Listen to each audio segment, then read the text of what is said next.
Então, gente, vamos voltar no nosso gráfico do C entrou na casa de A. Mostra, Aline.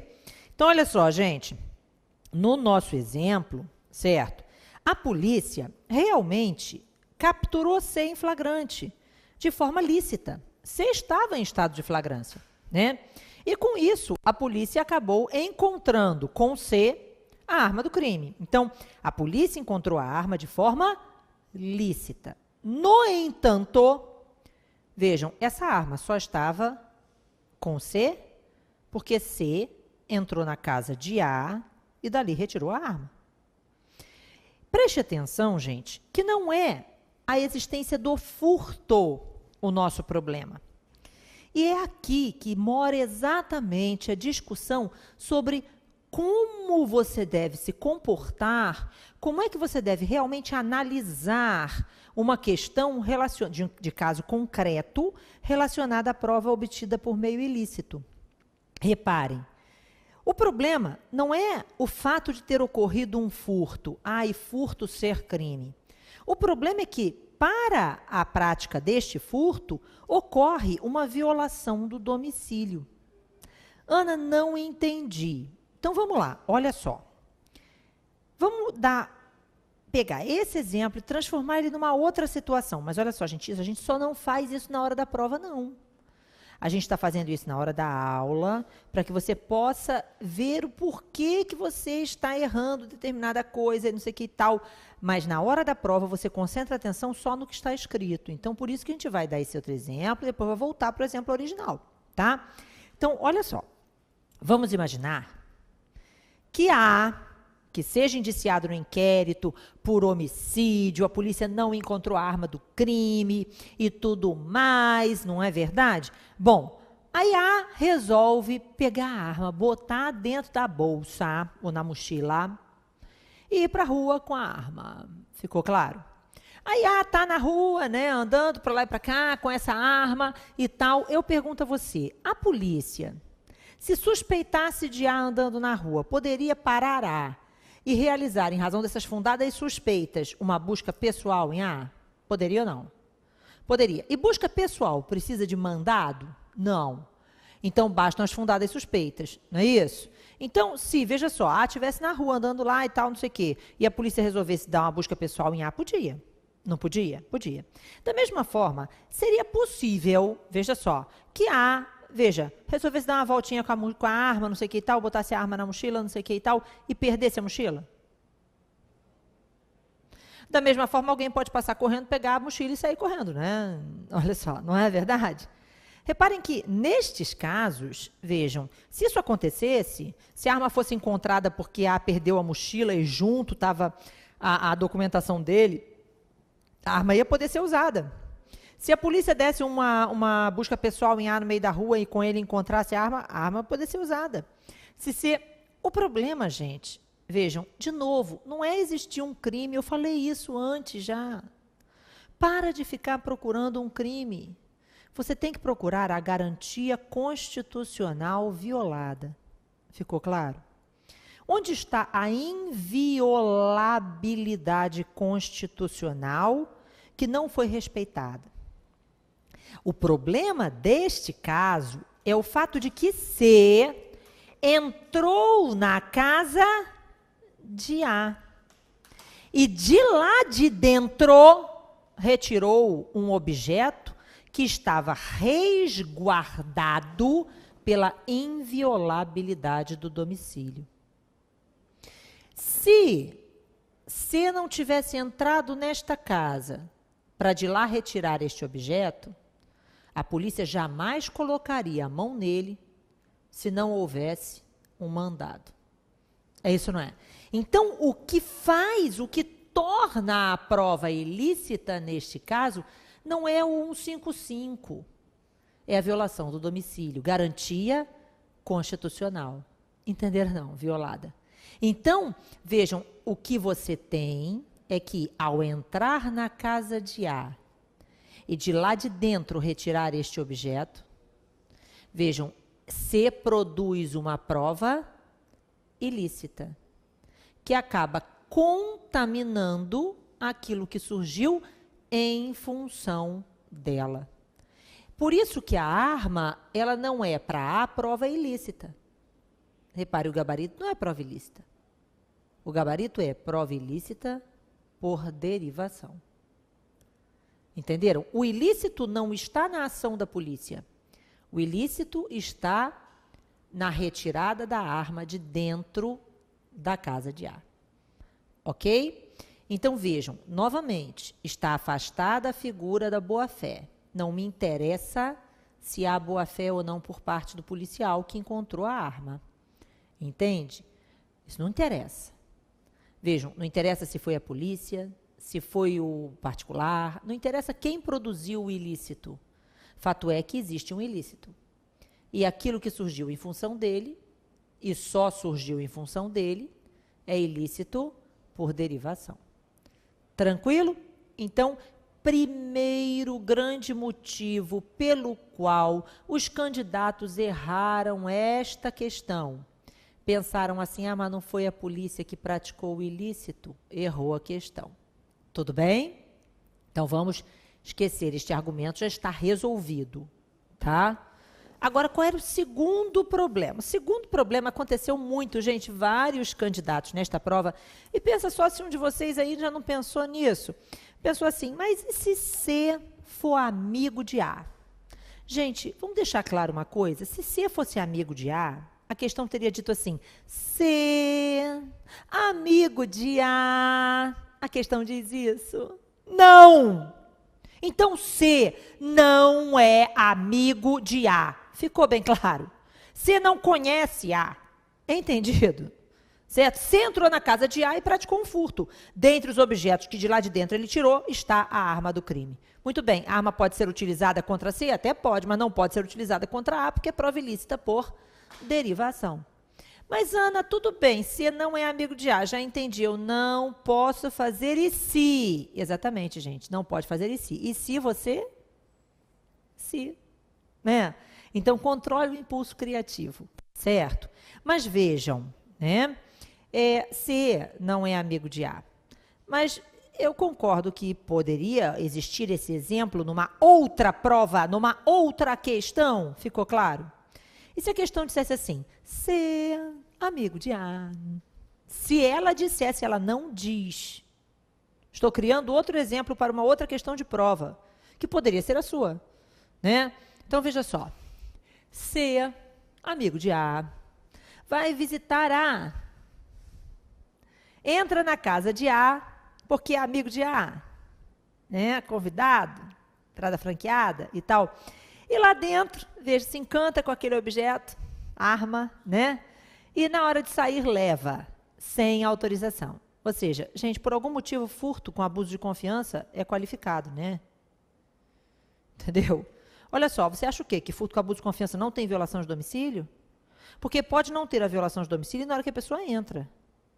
Mas ela está autorizada, quando entra, a sair da mesma forma que entrou. E não com nada que tem lá dentro. Entenderam? Não. Quando ela sai levando os objetos que lá estão, ela viola o domicílio na saída. Ficou claro? E da mesma forma, a prova seria ilícita por derivação. Ficou claro? Entendido? Sim, perfeito. Tá? Ana, mas espera aí, eu não pensei nesse exemplo, não. O exemplo que eu pensei foi outro. Olha, cuidado com esse. Cada questão tem uma resposta, né? Quando você faz um e se, vira outra questão, então vai ter outra resposta, né? Então, vejam, agora o exemplo é esse aqui. A é indiciado num homicídio. A polícia não encontrou a arma do crime. C, amigo de A, vai visitar A. E A pede para C levar a arma. Não, agora os dois estão ferrados, né? A pelo homicídio, porque a prova não é ilícita, ficou claro, certo? E C pelo favorecimento, na verdade. Então, veja bem, agora a situação é completamente diferente, tá? Mas a questão não era nada disso, a questão era assim, C, uma pessoa que ninguém sabe quem é, entra na casa de A e pratica um furto. Ficou claro? Tranquilo, gente? Feito? Beleza. Mole. Então, primeiro motivo pelo qual os candidatos erraram a questão. Ah, não foi a polícia que praticou o ilícito. Se ferrou, isso não quer dizer nada. Segundo motivo, C é amigo de A. C não é amigo de A. Ficou claro? Terceiro motivo, tá? Mas a arma não caracteriza estado de flagrância, porque o Estatuto do Desarmamento. Pois bem, mostra a questão de novo, Aline. Eu vou ler de novo a questão. Vamos ver se você anotou direito a questão que eu dei?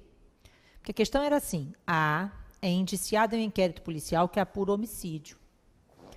A polícia não encontrou a arma do crime. C entrou na casa de A e ali praticou um furto. Dentre os objetos subtraídos está a arma.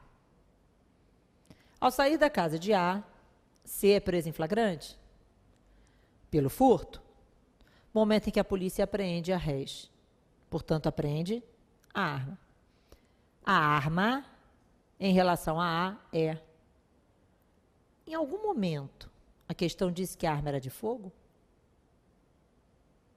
Então, de onde você tirou isso?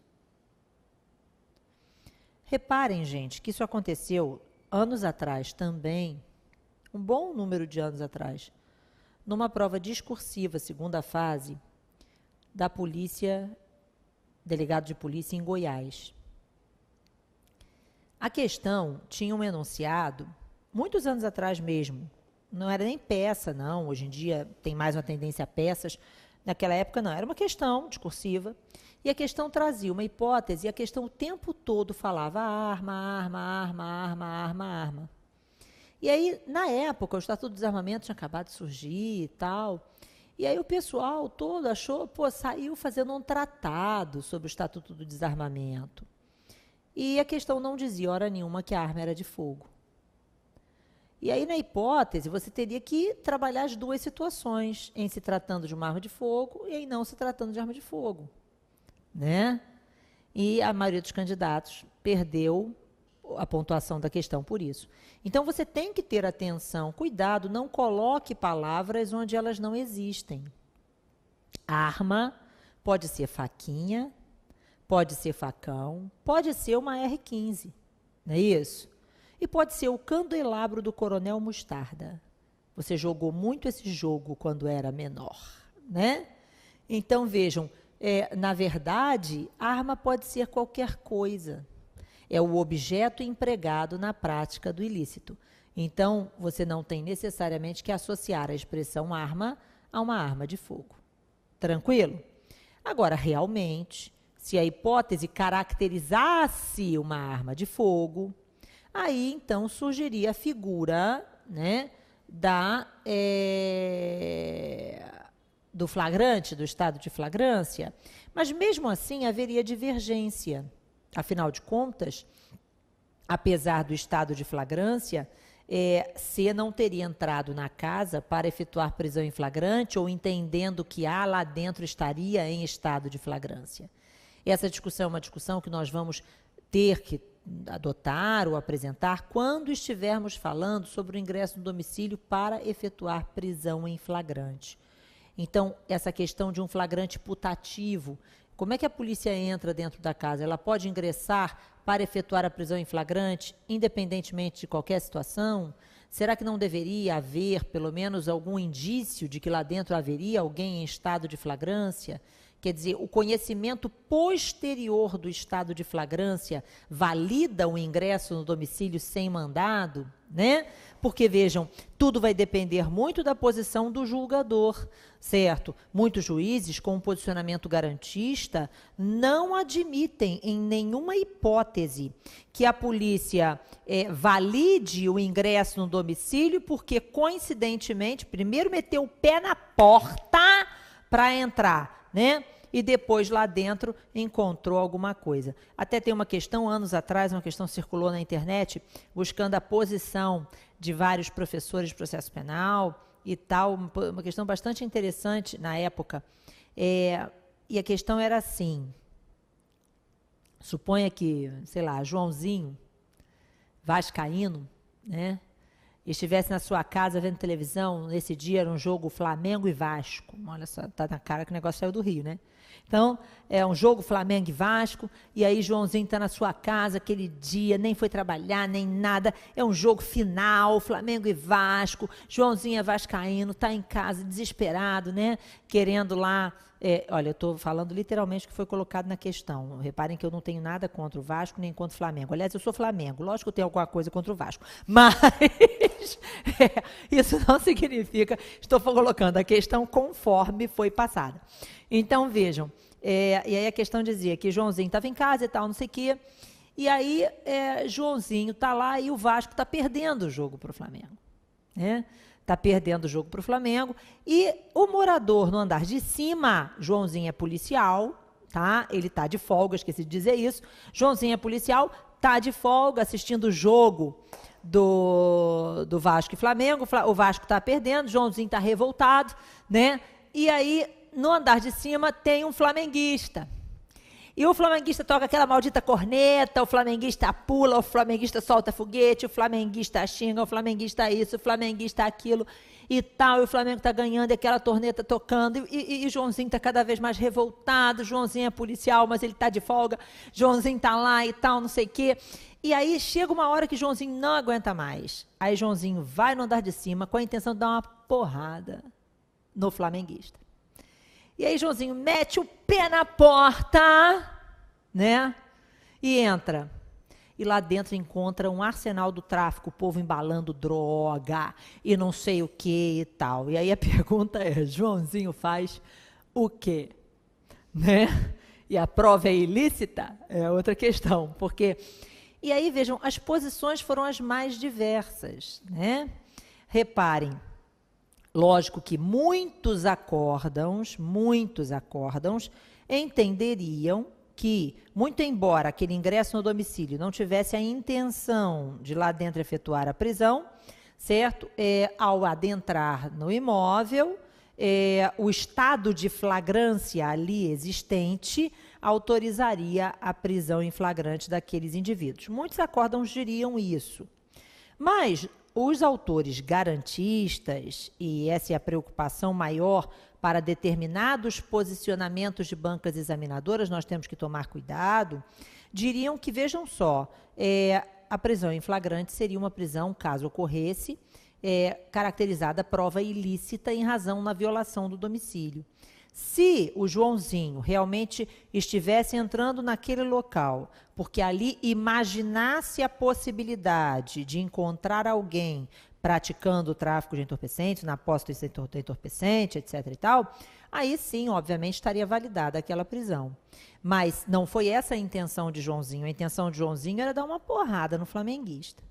Ele viola domicílio, não é isso?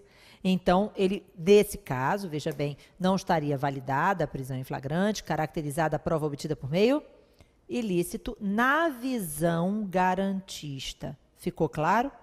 Agora, fala sério, essa hipótese não existe, né? Porque se Joãozinho entra na casa para dar uma porrada no flamenguista, mete o pé na porta, entra e lá dentro encontra um arsenal do tráfico, o Joãozinho morre. Isso não é na hora. E não ia ter prisão nenhuma. Mas, efetivamente, a discussão é uma discussão importante que nós vamos ter que travar no momento posterior também, e quando estivermos falando de busca e apreensão, quando estivermos falando da prisão em flagrante. Tudo bem?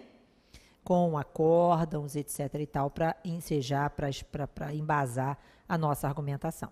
Então, eu preciso que você, nesse primeiro momento, tenha consciência, não é, de que, vejam, o fato de lá dentro estar caracterizado o estado de flagrância não é de todo algo a autorizar um ingresso no domicílio sem uma ordem judicial.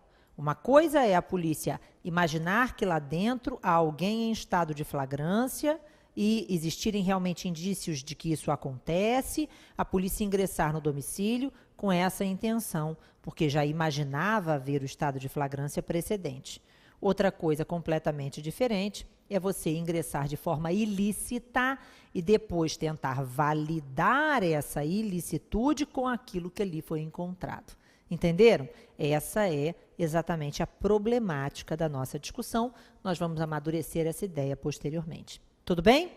Mas, nesse primeiro momento, então, a gente tem que afastar essas três questões. Porque na questão aqui, gente, olha só, Não interessa se foi a polícia ou não. C não é amigo de A. E a arma aqui não é de fogo. Ficou claro? Tranquilo? Porque se a questão quisesse falar arma de fogo, teria dito a arma qual era, né? E tudo mais. Taurus não sei o quê, Winchester não sei das quantas, né? AR-15, fuzil não sei o quê, certo? Arma 38 ou qualquer coisa assim, mas a questão nada disse. A questão fez propositalmente para derrubar o candidato, tá? Como também aconteceu na prova de delegado de Goiás. Ok? Então, gente, a gente agora entendeu essa situação. O que é efetivamente uma prova ilícita por derivação? Prova ilícita por derivação é algo que, num primeiro momento, parece ser lícito, mas que somente existiu em função de um ilícito anterior que lhe deu necessária origem. Este é o ilícito por derivação. Gabarito da questão. Ok? Tranquilo? O importante, gente, muitas vezes, e às vezes a gente fica revoltado com determinados gabaritos de prova, nesses casos, nós temos que procurar tentar vislumbrar o porquê da gente não estar enxergando aquilo como gabarito, né? Que foi o que nós procuramos fazer agora, tá? O erro de antes, de um outro candidato, pode ser o seu erro de amanhã. Nós temos que tentar evitá-lo, certo?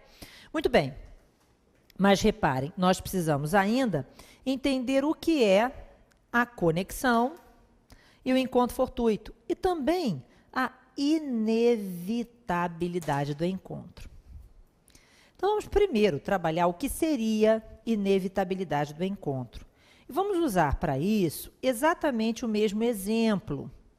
Esse do C entrou na casa de A. Ok? Pensa só, se você não chegou a pensar nisso, provavelmente você pensou. Mas, novamente, concentre-se para não fazer IC na hora das provas. Repare, o gabarito está dado, o gabarito é aquele, não tem alteração. Tudo bem? Mas vamos imaginar essa hipótese. A polícia investiga um homicídio no qual A já é o indiciado. Então, já existe um indiciado nos autos. Eu sei quem é A, eu sei onde A mora. Se você fosse o delegado que preside essa investigação e você ainda não encontrou a arma do crime, onde provavelmente você iria procurá-la? Lógico que existe uma tendência de, numa investigação como essa, o delegado acabar pleiteando ao juízo um mandado de busca e apreensão. Vou fazer agora a pergunta que interessa para a questão. O delegado pediu o mandado? Não. Nossa questão não tinha mandado nenhum. Ficou claro? Mas vamos imaginar que o delegado, dentro desta investigação, em razão daquilo que ele já possui de elementos da investigação, tenha pleiteado ao juiz um mandado de busca e apreensão para a casa de A. Um mandado que tem por finalidade buscar e apreender a arma do crime. Só que o juiz deferiu esse mandado, autorizou a busca e apreensão, mas o cartório, nas tratativas, enfim, nas formalidades de expedição do mandado de busca, entrega esse mandado de busca a você, delegado, às 17 horas daquele dia. Nós sabemos que buscas e apreensões não podem ser realizadas domiciliares, não podem ser realizadas no período noturno. Elas têm que ocorrer durante o dia. E o que é durante o dia? Durante o dia existem duas posições. Há quem defenda que é de 6 às 18 horas e há quem defenda que é enquanto houver luz do dia. Então é melhor que a gente use os dois parâmetros combinados, digamos assim. Certo? Se estiver 6 da manhã já, mas ainda está escuro, é melhor esperar amanhecer. Ficou claro? E por aí vai. Então, é melhor que a gente procure combinar as duas situações para evitar problema. Mas são duas posições, 6 às 18, para outros enquanto houver luz do dia. Então, reparem, às 5 horas, imaginando aí, vamos imaginar que nós estejamos no inverno, 5 horas, hora do rush, inverno, daqui que o delegado pegue todo o aparato necessário, meu filho, e chegue na casa de A, já escureceu. Isso não é? Então, o que vai acontecer? Então, ele vai deixar para cumprir esse mandado amanhã às 6 da manhã. Não é? E aí, para uma infelicidade do destino, nessa noite, exatamente, C entra na casa de A. Ficou claro? Reparem que, neste caso, eu estou diante de uma situação diferente daquela apresentada na fonte independente. Na hipótese que a gente utiliza como fonte independente, que era aquela em que, veja bem, cadê ele? Existe um depoimento de X, né, que me fornece necessariamente a mesma informação, uma informação que, através dessa fonte independente, me leva ao mesmo resultado e tal. Vejam, neste exemplo, eu tenho 100% de chances que eu encontraria essa droga. Ficou claro? Aqui eu não tenho dúvida, eu tenho a certeza de que a fonte independente me levaria a esse resultado. Neste outro exemplo, a hipótese, embora muito próxima, a gente é muito parecido. Muito parecido. Mas neste exemplo, eu não tenho 100% de chance. Eu tenho 99%, digamos assim. Ou seja, o delegado não cumpriu o mandado de busca hoje só porque não deu tempo. Entenderam? Agora, não é assim, o delegado está com o mandado de busca lá guardado na gaveta, deixando fazer sei lá quando. Não, não é isso. É assim, só não foi feito hoje porque realmente não dava tempo. Ficou claro? Vai ser feito amanhã às 6 da manhã, está tudo pronto para 6 da manhã, a polícia ir para lá, para a casa de A, para cumprir a busca e apreensão.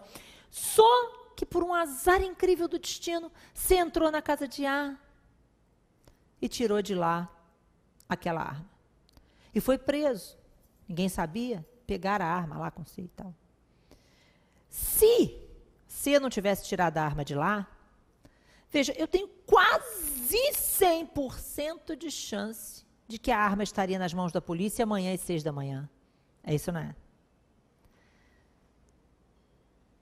Tem certeza? Mas a nossa jurisprudência diria, neste caso, que existe a inevitabilidade do encontro. Em diversos países, esse, que eu sou péssima em inglês, inevitable discovery, e tal, certo?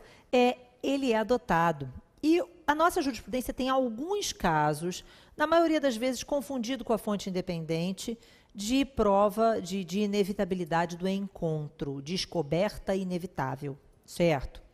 Ou seja, se isso não tivesse acontecido, de qualquer forma, inevitavelmente, a polícia teria colocado a mão naquela arma, o resultado seria o mesmo. Bom, mas existe aí o 1%. Eu sei lá se naquela noite A não ia dar fim nessa arma, sei lá se, entenderam? Sei lá se acontece uma catástrofe meteorológica e a polícia não consegue cumprir o mandado de manhã, sei lá se, entenderam? E tal. Então, alguns autores, extremo garantismo, também não admitiriam a inevitabilidade do encontro. A fonte independente todo mundo admite. Mas a inevitabilidade do encontro, em razão desse 1%, 0,5% de chance de não encontrar, eles acham que não pode ser admitida. Ficou claro? Então, nós temos que ter cuidado com estas posições. Mas qual é a posição majoritária? A posição majoritária admite a fonte independente e a descoberta inevitável. Reparem que existe uma diferença bastante clara entre as duas hipóteses, embora para muita pouca gente enxergue. Mas, assim, a diferença, na minha concepção, é bem clara. Na descoberta inevitável, o que me levaria a esta prova está dentro da própria investigação. Na fonte independente, não, ela vem de fora. Entendeu? São coisas bem claras. Assim, a fonte independente é uma fonte independente. Olha só, uma outra informação que surgiu ali e tal, me levaria a esse mesmo resultado, parará. Entenderam? Não necessariamente dentro da mesma investigação.